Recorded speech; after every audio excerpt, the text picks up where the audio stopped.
Compulsion के तहत दिया गया?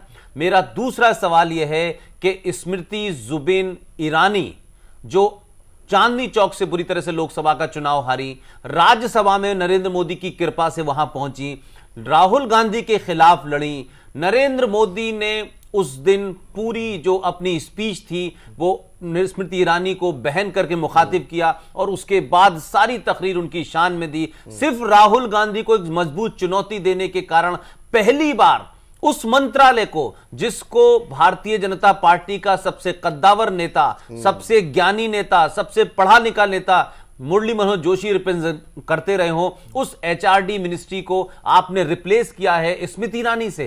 तो सवाल यह है कि एक तरफ दो राज्य, जिसमें हम उत्तराखंड की बात करें तो वहां चाहे भवन सिंह खंडूरी हो, चाहे रमेश पोखरियाल हो, या हम देखें कि कोश्यारी जी हो, इस पांचों सीटों से जहां clean sweep Bharatiya Janata party ने किया उसकी नुमाइंदगी नजर नहीं आती है। हिमाचल प्रदेश में शांता कुमार जैसा कद्दावर नेता जो भारतीय जनता पार्टी का वाइस प्रेसिडेंट भी है और एनडीए के दौर में अटल जी की सरकार में वो मंत्री थे, अनुराग जिनको ठाकुर की बात है, उनके ऊपर तो मेरा अपना ही सवाल यह है कि वो युवा हो सकते हैं लेकिन उनकी ईमानदारी को लेके जिस तरीके से विवाद उठा वहां हिमाचल के अंदर किसी स्टेडियम में, हो सकता है, लेकिन दो राज्यों को पूरी तरह नकार देना और एक मजहब जो खासतौर से माइनॉरिटी हैं और नरेंद्र मोदी माइनॉरिटी को लेकर के बड़े बड़े दावे करते रहे हैं, उसमें उन दो चेहरे अगर नहीं जीत के भी आए थे तो निर्मला सीतारमण की तरह से किसी तीसरे चेहरे को आप ला सकते थे। लेकिन जिस तरीके से आपने नजमा अकबर अली हेपतुल्ला को मुसलमान चेहरा होने का दावा किया है, मैं समझता हूं उस चेहरे ने न पार्टी को कभी कोई फायदा पहुंचाया है,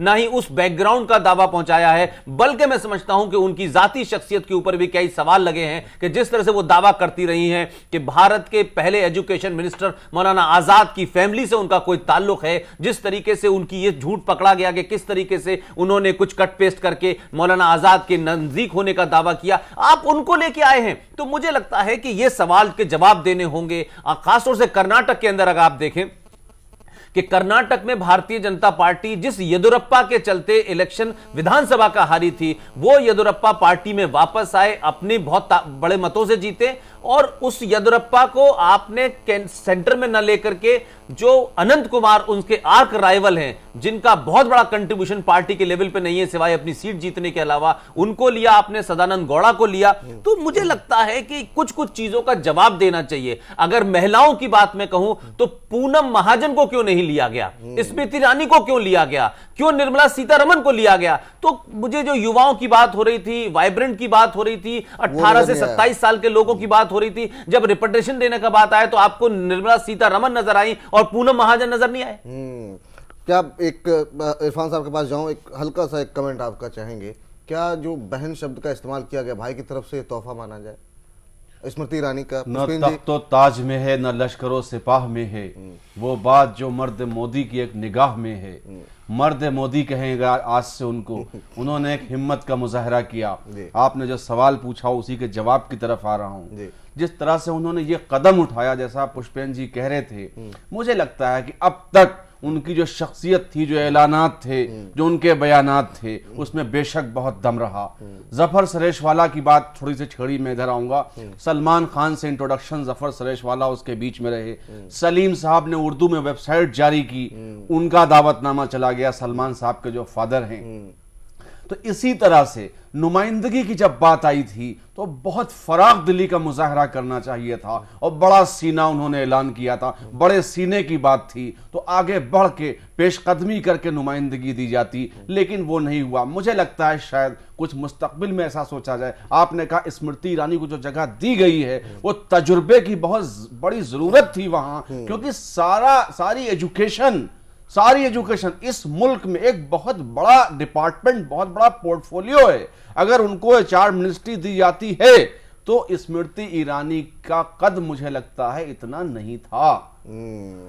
चलिए जरा एक बात बताइए, जो बात अभी कह रहे थे यहाँ पर पुष्पेन जी कह रहे थे, मुस्लिम रिप्रेजेंटेशन वाली बात हो रही थी। हर जगह डिफेंड जब करना होता था तब शहनवाज हुसैन आते थे, मुख्तार अब्बास नकवी आते थे, चाहे वो 2002 से लेकर के लंबे समय से वो डिफेंड करते आए हैं अपनी पार्टी को। तमाम लोगों ने आरोप लगाया, कुछ लोग छोड़ के गए, लेकिन लगातार डिफेंड करते रहे। उनको कोई इनाम क्यों नहीं दिया गया और नजमा हेपतुल्ला की एंट्री कैसे हुई, क्योंकि ये इनके नाम पे कहीं पर भी कोई चर्चा भी नहीं सुनाई दे रही थी कि नजमा हेपतुल्ला भी इसमें शामिल हो सकती हैं। क्या कारण मानते हैं? कल ही मेरी उनसे मुलाकात हुई थी। मैंने उनसे कहा कि क्या मैं ये मानूं कि मैं एक कैबिनेट मिनिस्टर से बात कर रहा हूं जो कल कैबिनेट मिनिस्टर बन जाएगी। तो उन्होंने कहा नहीं नहीं, अभी हमारा कोई ऐसा ना, कल की उनकी बात ये है। लेकिन मुझे लगता है कि मुख्तार अब्बास नकवी को टालने की कोशिश की गई। पहले बात आई थी कि शायद मुसलमानों में उनको इतनी अहमियत नहीं दी जाती है, शाहनवाज साहब इलेक्शन हार गए इसलिए उनको मुकाम नहीं मिला वो। लेकिन नजमा हेपतुल्ला जिस तरह से अभी बात हो रही थी, शायद वो बात हम लोग यहां कह न सकें।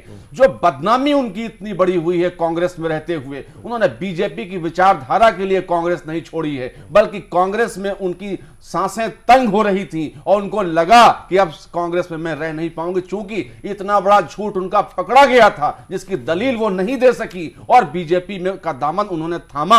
तो मुझे लगता है कि जब इतना बड़ा झूठ उनका पकड़ा गया और आज पार्टी की नुमाइंदगी मुस्लिम चेहरे के तौर पर करेगी, तो पार्टी का सोचना फिलहाल मुझे लगता है ये गलत है। चलिए, अभय हमारे साथ बने हुए हैं। अभय, आपने इस पूरे चुनाव को बहुत नजदीकी से देखा, बहुत ध्यान से तमाम आप चीजों को देखते रहते हैं। सवाल एक ये है कि बातें कही जा रही थी कि एक फॉर्मूला तैयार किया गया है जिसके तहत सीटें बांटी जाएंगी, इतनी अगर सीटें हैं तो एक राज्य मंत्री, इतनी सीटें होंगी तो एक कैबिनेट मिनिस्ट्री।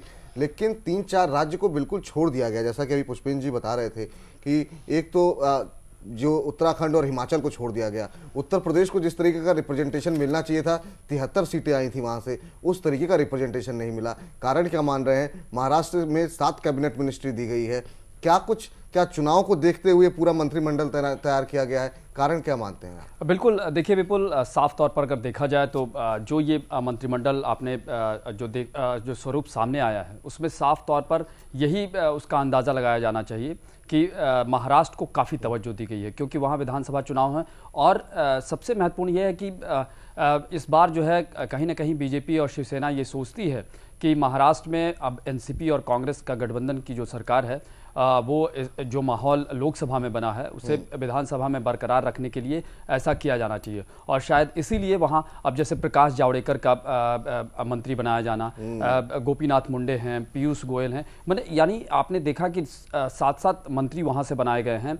और वहीं दूसरी तरफ झारखंड की अगर हम बात करें, वहाँ भी बीजेपी ने बहुत अच्छा प्रदर्शन किया, लेकिन वहाँ से सिर्फ एक राज्य मंत्री के तौर पर वहाँ से नुमाइंदगी मिलती है। तो ये अपने आप में बहुत बड़ा सवाल खड़ा करता है। उत्तर प्रदेश की जहाँ तक बात, उत्तर प्रदेश में आपने 71 सांसद, यानी आप अंदाज़ा लगाइए कि पता नहीं कितने राज्य, अगर छोटे छोटे राज्यों को अगर हम की गिनती करें तो वहाँ से इतने सांसद जुटाने में आपको बहुत मेहनत करनी पड़ेगी। वहाँ से अगर देखा जाए तो सिर्फ एक चेहरे के तौर पर राजनाथ सिंह की अगर हम बात कर लें और कलराज मिश्र की बात कर लें, नरेंद्र मोदी भले ही वहाँ से वाराणसी से चुनकर आए हैं, प्रधानमंत्री हैं, तो शायद कहीं ना कहीं उत्तर प्रदेश को इसी के कारण जो है छोड़ दिया गया हो। लेकिन इसके अलावा भी उत्तर पूर्व के राज्यों की बात करें, असम से, वहां भी नुमाइंदगी बहुत कम है, क्योंकि आपने कांग्रेस को वहां पीछे छोड़ा है। और उत्तर पूर्व के कुछ और राज्यों में भी वहां से भी नुमाइंदगी जितनी मिलनी चाहिए थी नहीं मिली। दूसरी तरफ आपने ये भी कहा उत्तराखंड हिमाचल की बात, जैसा कि पुष्पेंद्र जी ने साफ तौर पर उसको पूरा बता दिया है। लेकिन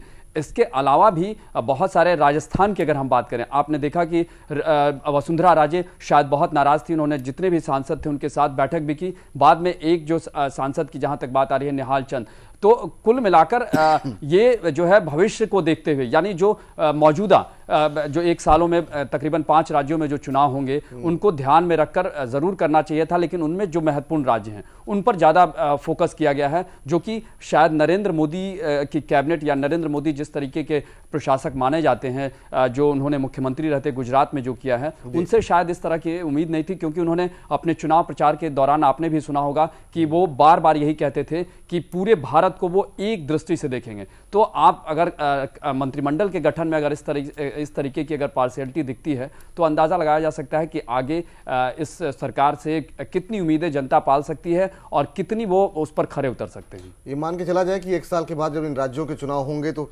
दोबारा रिशफल होगा, फिर जिन राज्यों में चुनाव होंगे, क्योंकि उसके बाद फिर यहाँ पर फिर उत्तर प्रदेश का चुनाव होगा। बाकी पुष्पेंद्र जी कुछ कहना चाह रहे हैं आप? मैं सिर्फ ये कह रहा हूं कि नरेंद्र मोदी के पूरे चुनाव प्रचार से लेकर उनकी कार्यशैली में यह कभी नहीं लगता था कि नरेंद्र मोदी कोई क्षणिक फायदे के लिए कोई इस तरीके का कंप्रोमाइज करेंगे। अगर ये बात मैसेज जा रहा है कि हरियाणा और महाराष्ट्र के चुनाव के चलते आप 31 सीटें जीतने पे 7 लोगों को मंत्री बनाते हैं और 73 सीट जीतने के बाद आप वहां से 4 मंत्री बनाते हैं और वहां चुनाव नहीं है, तो मैं समझता हूं कि नरेंद्र मोदी के इस पहले अग्नि परीक्षा के अंदर जिस तरीके का कंप्रोमाइज अगर ये इन्हीं चीजों पे किया गया है, अगर इसकी बुनियाद ये है, तो मैं समझता हूं कि हम ये समझ सकते हैं कि आगे कंप्रोमाइजेस होने के और कितने मरहले आएंगे जहां कुछ और चीजों के लिए कंप्रोमाइजेस किए जाएंगे, फिर और चीजों के लिए कंप्रोमाइज किए जाएंगे, और ऐसा ना हो कि आज के मंत्रिमंडल से शुरू हुई ये कहानी मनमोहन सिंह के अंदाज में अंत हो।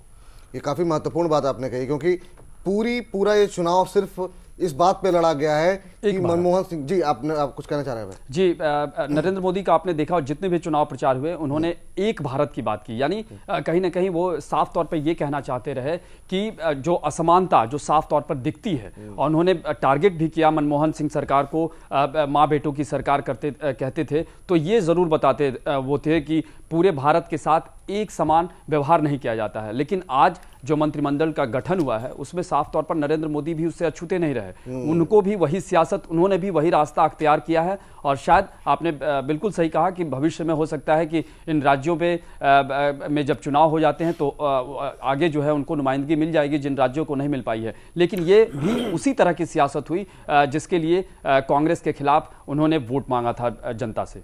चलिए, तो ये बात तो हो गई आज की। अब जरा भविष्य की बात करते हैं, किसको क्या मंत्रालय मिल रहा है, कौन कितना उस मंत्रालय पे खरा उतरेगा। तमाम विवादों के बीच सुषमा स्वराज के नाम की चर्चा हो रही थी, आएंगी नहीं आएंगी, फाइनली उन्हें कैबिनेट मंत्री का दर्जा मिला है, अब वो विदेश मंत्रालय संभालेंगी। इसके अलावा नाम निकल करके आया है, गृह मंत्री होंगे राजनाथ सिंह। इसके अलावा आपको बता दें कि तमाम चीज़ें जो बातें निकल करके आ रही हैं, रक्षा मंत्रालय कहा जा रहा है कि नरेंद्र मोदी खुद अपने पास रखेंगे, अरुण जेटली को हारने के बावजूद वित्त मंत्रालय दिया जा रहा है। ये जो 3 नाम हैं, आपसे जानना चाहेंगे इरफान साहब, उसके बाद पुष्पेंद्र जी की राय इस पर लेंगे। ये जो 3 नाम हैं और जो जिम्मेदारी लगभग फाइनल इसे माना जा रहा है, आपको लगता है कि ये बेहतर तरीके से निभा पाएंगे, और क्या कितनी चुनौतियां इन तीनों के सामने होंगी?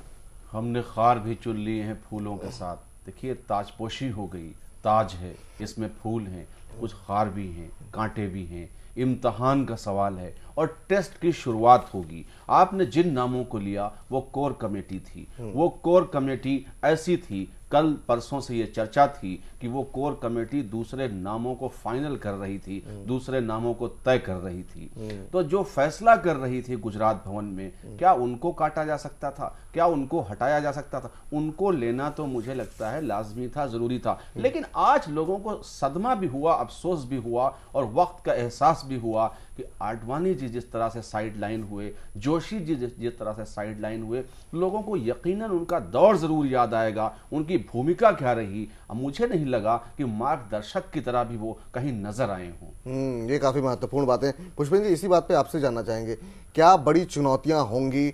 ये जो 4 लोगों की टीम है, एक बात आज आपसे डिस्कशन हो रहा था, आपने बात काफ़ी महत्वपूर्ण कही थी कि पार्लियामेंट्री बोर्ड में 10 लोग थे, 10 में से 8 मंत्री बन गए हैं, 2 को अगर आपने छोड़ दिया गया है पुष्पेंद्र जी, ये काफ़ी आडवाणी और जोशी जी हैं, ये काफ़ी महत्वपूर्ण बात है। अब ये जो 4 लोगों की टीम है, अगर हम इसको मान के चलें कि ये सबसे ऊपर की क्रीमी लेयर होगी, जिसमें सिक्योरिटी सिस्टम से लेकर के तमाम आर्थिक फैसले इन 4 लोगों को लेने हैं, कि क्या चैलेंजेस हैं और किस तरीके से फैसला लिया गया? क्या इससे बीजेपी के अंदर नाराजगी होगी कार्यकर्ताओं में या सांसदों के अंदर कि भाई जो फैसला करने वाले लोग थे वो खुद ही मंत्री बन गए और हमारा नंबर ही नहीं आया? देखिए, 2 बात हैं। एक तो सबसे बड़ी बात यह है कि जिन लोगों को ये कहा जा रहा है कि ये मोदी के कोर टीम हैं, ये डिसीजन मेकर हैं, यही कोटरी है, यही वो सिंडिकेट है बीजेपी का जो चीजें तय कर रहा है। लेकिन नरेंद्र मोदी को मैं फिर कह रहा हूं, इस भारतीय जनता पार्टी की जीत में इस देश का कोई आदमी ये सवाल नहीं पूछने जा रहा कि राजनाथ सिंह कौन है, सुषमा स्वराज कौन है, नितिन गडकरी कौन है? वो ये पूछने जा रहा है कि जो बात आप कह रहे थे, जो बात में आपके दम था, जो तर्क दे रहे थे कि नरेंद्र मोदी की कैबिनेट के अंदर इसका कोई मतलब नहीं होगा कि राजनाथ सिंह का क्या कद है, आरएसएस से उनके क्या संबंध है, पार्टी पद छोड़ के वो इधर आएंगे या नहीं आएंगे, या नरेंद्र मोदी को जिस तरह से आगे बढ़ने में राजनाथ सिंह ने मदद की, you scratch my back I scratch your back वाला चक्कर है, तो क्या राजनाथ सिंह का वो माजी देखा जाए कि जब वो एनडीए के अंदर सरफेस ट्रांसपोर्ट मिनिस्टर थे तो क्या उन्होंने करिश्माई काम किया था, कितना बड़ा काम किया था। सुषमा स्वराज एनडीए में मिनिस्टर थी, वेंकैया नायडू एनडीए में मिनिस्टर थे, अरुण जेटली एनडीए में मिनिस्टर थे। तो इन तमाम लोगों के उस ट्रैक रिकॉर्ड को देखा जाए तो चाहे पार्टी के बन पे देखें, चाहे हम देश के लेवल पे देखें, कोई ऐसा हम चमत्कारी काम इन लोगों ने नहीं किया। इससे लगता है,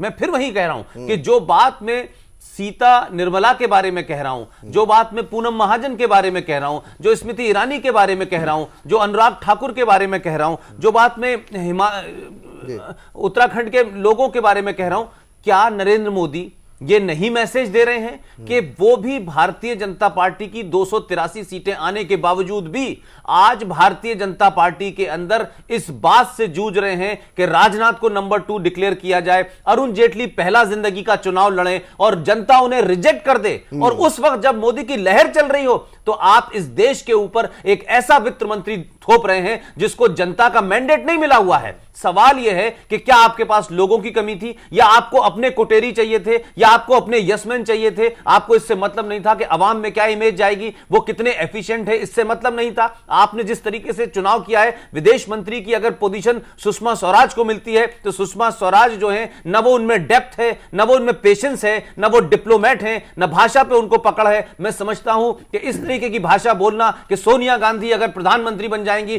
तो मैं अपना सर मुंडा लूंगी, और अगर दो फौजियों को मारा है तो पाकिस्तान से 25 फौजी लाने चाहिए, ये जो मैसेज पहले से है, ये क्या लोग देश की नुमाइंदगी उस स्तर पर कर पाएंगे जिस तरीके की वजारतें इन लोगों ने ले रखी हैं? मैं एक सवाल आपसे करना चाह रहा हूं। यहाँ पे वित्त मंत्रालय काफी महत्वपूर्ण पद इसलिए भी है कि इकोनॉमी को लेकर के बहुत सारे कंसर्न हैं। इंटरेस्ट रेट कम होंगे या नहीं होंगे, कैसे जो है हम जो है मार्केट, जो हमारा स्टॉक मार्केट है वो कैसे आगे बढ़े, इन तमाम फैसलों पे वकील हैं पेशे से Arun Jaitley.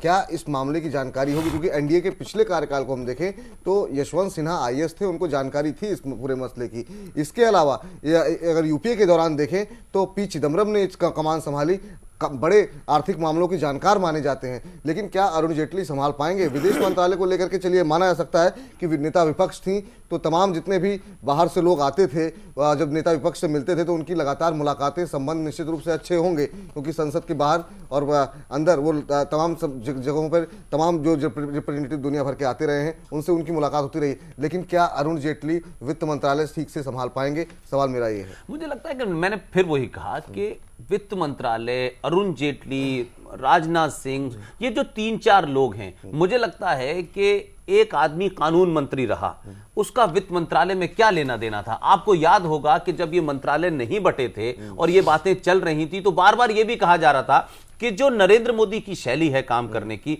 Narendra Modi out of box भी सोल्यूशन कर सकते हैं। कोई जरूरी नहीं है कि जो जीत के आया है उसी को मंत्री बनाना है। आखिर में वही बात कह रहा हूं कि आज अगर आप निर्मला सीता को मंत्री बना सकते हैं तो भाई अगर आपको फाइनेंस मिनिस्टर बनाना था तो इस देश के बड़े बड़े एक्सपर्ट फाइनेंस के उनको आप लाते, राज्यसभा में ले आते बाद में। आज भी तो आपने, तो मैं वही कह रहा हूं कि इस पूरे मंत्रिमंडल में मुझे लगता है कहीं ना कहीं दबाव है, किसी को बनाना है, कोई नाराज ना हो जाए, या चुनाव है। इस पूरे सिलेक्शन से नरेंद्र मोदी की उस इमेज पर कहीं ना कहीं हल्का सा डेंट लगता नजर आ रहा है कि नरेंद्र मोदी एफिशिएंसी के लिए, गवर्नेंस के लिए, अब डिलीवरी के लिए किसी से कंप्रोमाइज नहीं करेंगे। आज के मंत्रिमंडल का जो स्वरूप है उससे लगता है कि बड़े छोटे छोटे चीजों के लिए नरेंद्र मोदी ने कंप्रोमाइज किए हैं, और लॉयल्टी, उनका भरोसा ज्यादा इंपॉर्टेंट है, बशर्ते उसके ऊपर एफिशिएंसी हो या ना हो। चलिए इसी सवाल पर जरा अभय की भी राय लेते हैं। अभय,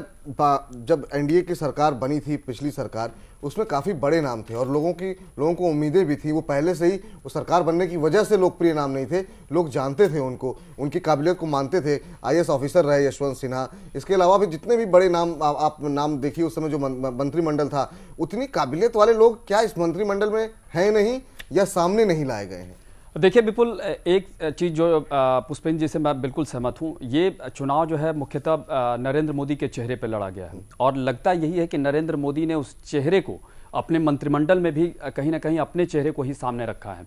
क्योंकि आप जितने भी मंत्रालयों को आप देख लें, मुझे नहीं लगता है कि देश और दुनिया की नज़र जो है इन पर होगी। इनकी नज़र जो है नरेंद्र मोदी पर होगी और नरेंद्र मोदी ने इसकी पूरी कोशिश भी की है। आप अंदाज़ा लगाइए कि एनएसए के रूप में जो अजीत डोभाल की बात कही जा रही है, मुझे तो लगता है कि जिस तरीके से बिल्कुल जो गुजरात में नरेंद्र मोदी ने जो एक तरह से प्रयोग किया था, शायद वो देश के स्तर पर भी यही करना चाहते हैं। आप याद कीजिए कि गुजरात में एक नरेंद्र मोदी का चेहरा था और दूसरा चेहरा एक अमित शाह का चेहरा था। तो मुझे लगता है कि ये जो है नरेंद्र मोदी और अजीत डोभाल की एक जोड़ी होगी एनएसए, क्योंकि आप अंदाजा लगा सकते हैं कि किस तरीके से अजीत डोभाल की शख्सियत क्या है और वो किस तरीके से नरेंद्र मोदी के साथ जो उनकी ट्यूनिंग होगी, सारे जो चेहरे जो और दिख रहे हैं मंत्रालय, वो मुझे लगता है कि बिल्कुल नगण्य हो जाएंगे और ये जो दो चेहरा है ये पूरे सरकार को चलाएंगे। क्योंकि यहाँ ब्यूरोक्रेसी जो होगी वो शायद मुझे लगता है कि वो सीधे रिपोर्ट करेगी और ये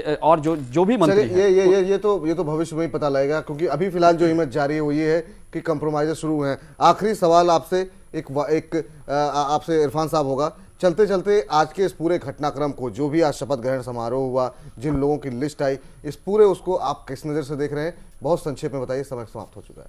देखिए, अवाम की अदालत आज से मॉनिटर करना शुरू करेगी। वादे इरादे हो चुके, अब अमल की बुनियाद पर लोग देखेंगे। यकीनन कांग्रेस या यूपीए सरकार नाकाम रही और उसकी सरकार चली गई। अब आप साबित करें अपने आप को कि हम उनसे बेहतर हैं। नंबर देंगे लोग, रिपोर्ट कार्ड बनेगा। बहुत आसान नहीं है। अवाम की अदालत के फैसले बड़े बेरहम होते हैं, इसलिए जनता जागरूक है, अवाम बेदार है, अब बहलाया नहीं जा सकता। चलिए, बहुत बहुत शुक्रिया भाई आपका इस पूरी चर्चा में जुड़ने के लिए। इरफान साहब, आपका भी बहुत बहुत शुक्रिया आज के इस पूरे घटनाक्रम को समझाने के लिए। और पुष्पेंद्र जी, आपका भी बहुत बहुत धन्यवाद। आज सुबह से ही आप लगे हुए हैं हमारे साथ और पल पल की जानकारी, पल पल की जो इन्फॉर्मेशन आ रही थी उसको एक्सप्लेन करने के लिए बहुत बहुत शुक्रिया। फिलहाल घटना चक्र को यहीं समेटते हैं, लेकिन फिर कल इसी समय पर किसी नए मुद्दे के साथ, क्योंकि कल पाकिस्तान की मुलाकात भी, राष्ट्रपति की मुलाकात, प्रधानमंत्री की मुलाकात होनी है नरेंद्र मोदी के साथ। क्या कुछ बातें होंगी, क्या कुछ निकलेगा, या फिर ये सिर्फ एक मुलाकात बन के रह जाएगी? कल हो सकता है कल हम इस पर बात करें। फिलहाल के लिए इतना ही। आप देखते रहिए जैन टीवी। नमस्कार।